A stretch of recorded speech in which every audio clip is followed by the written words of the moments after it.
Hola, bienvenidos. Mi nombre es José Manuel López García. Pensamiento y lenguaje. Ciertamente el ser humano tiene pues un carácter simbólico, eso ya lo ha puesto de manifiesto Ernst Cassirer, también Eduardo Nicol y otros grandes pensadores.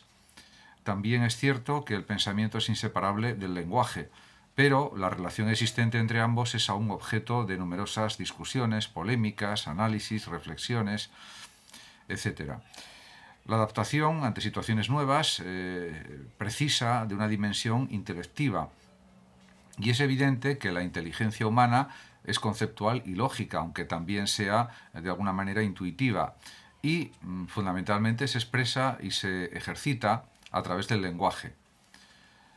Por tanto, la comprensión e interpretación del mundo circundante depende del número de señales que el individuo puede captar y de la calidad de estas, y por supuesto también de la emisión de términos, de expresiones, de palabras, de frases que respondan pues a lo que se ha percibido, a lo que se ha recordado y también pues a lo que se ha reflexionado en relación con el mundo en el que estamos inmersos, con las situaciones, etcétera. Gobar, en 1968, estableció que había cuatro tipos de pensamiento, aunque sobre esto se han planteado numerosas clasificaciones. Él pensaba que había pues, un pensamiento imaginativo, otro conceptual, hipotético y especulativo. Podemos decir que el disparo o la puesta en marcha de determinado circuito cerebral o asamblea neuronal corresponde pues, a una simple entrada sensorial, y por otra parte el disparo de una secuencia entera de neuronas pues corresponde al pensamiento.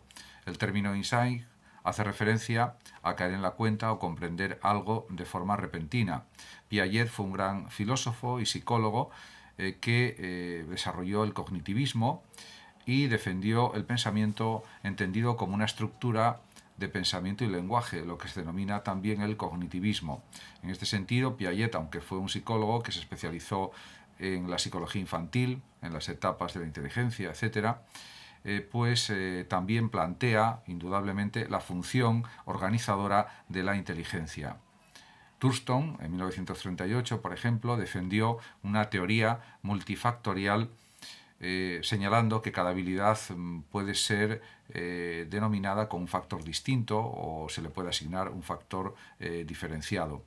En cuanto a la cantidad de capacidad que un sujeto posee para cada uno de estos factores, es algo medible, cuantificable, diríamos en laboratorios de psicología, en situaciones experimentales, etc.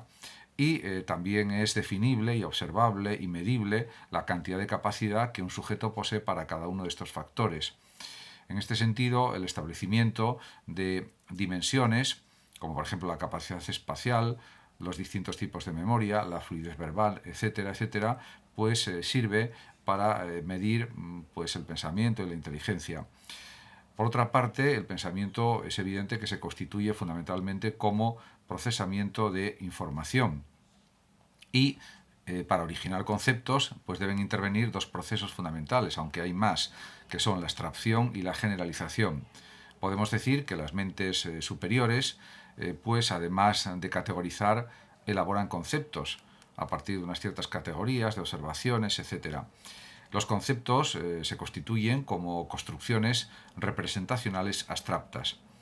En este sentido, la capacidad de abstracción es importantísima porque sirve para diferenciar, distinguir aspectos semánticos, aspectos pues, organizativos, lógicos, estructurales de la realidad, de las cosas. En definitiva, sirven para distinguir. En cuanto a los conceptos artificiales, pues el grado de abstracción es altísimo y cuando estamos hablando de la artificialidad de los conceptos nos estamos refiriendo a los lenguajes formales, a los lenguajes artificiales propios de la física, de la química, de la geología, de la medicina, de la filosofía, etc. Ahí podríamos hablar, por tanto, de las especializaciones en el conocimiento. Por ejemplo, Berliner en el año 1965 investigó sobre la solución de problemas, que, por ejemplo, es un caso particular del pensamiento dirigido o propositivo. Ciertamente, pues ha habido otros investigadores, como por ejemplo Apter, que desarrolló una heurística propia que es característica de la actividad resolutoria de las personas, de los seres humanos. Y es indudable que grandes pensadores y artistas han revelado o han manifestado la existencia de una actividad mental innovadora, diferente, por ejemplo, de la capacidad de deducir conclusiones, que es un proceso, diríamos, lógico por pasos deductivos. En este sentido, en cuanto a los hemisferios cerebrales, el derecho y el izquierdo, la persona analítica tendría más desarrollado el hemisferio izquierdo y la persona más intuitiva, más desarrollado el hemisferio derecho. Podríamos decir que el hemisferio derecho pues, está relacionado con el arte, con la intuición, y el izquierdo pues está más bien actuando en procesos de pensamiento, en procesos de escritura, de lectura, etcétera, en procesos más lógicos, más reflexivos, podríamos decir.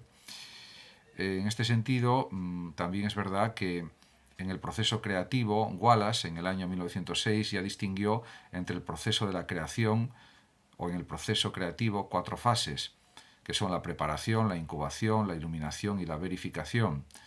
Para Jenkins, por ejemplo, el pensamiento es claramente lenguaje.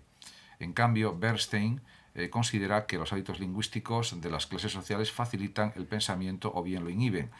Indudablemente yo estoy de acuerdo en que el pensamiento está hecho de palabras, está hecho de lenguajes. Es ciertamente algo evidente.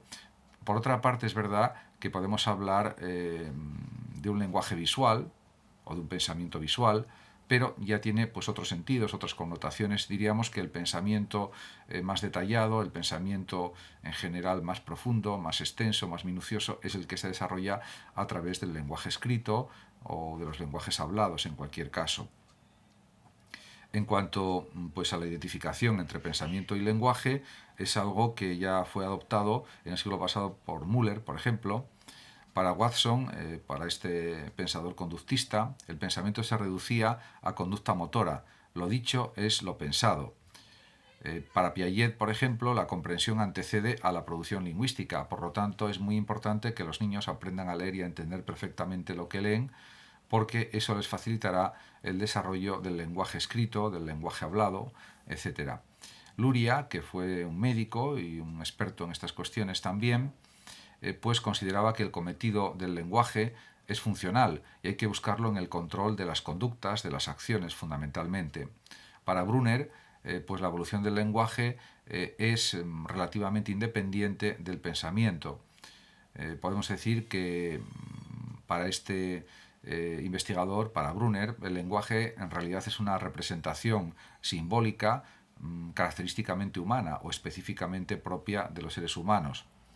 Ebbinghaus, que investigó distintas cuestiones de la memoria y de otras cuestiones psicológicas o aspectos psicológicos de los seres humanos, probó que es necesario un mayor tiempo de aprendizaje para las sílabas sin sentido que para las palabras, algo que por supuesto se podía deducir sin la realización de los experimentos, pero que las pruebas que realizó Ebbinghaus sobre la curva del olvido y otras cuestiones pues sirvió para reafirmar pues ese primer planteamiento que era por otra parte lógico y que era esperable. En cuanto a la sintaxis en el lenguaje, pues son combinaciones admisibles de las palabras y es una parte importante no solo de la lingüística, sino también de la reflexión, de la filosofía, podríamos decir de la filosofía del lenguaje. Y en cuanto pues, a las funciones lingüísticas, cabe decir que la principal es la comunicativa. También existen la referencial, la expresiva, la fática, la apelativa, la metalingüística y la estética.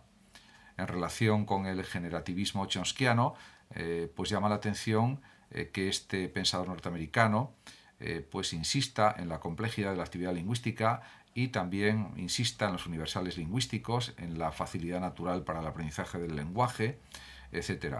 Chomsky además distingue entre competencia y ejecución del lenguaje, y la primera, la competencia, es, según su planteamiento, la estructura profunda.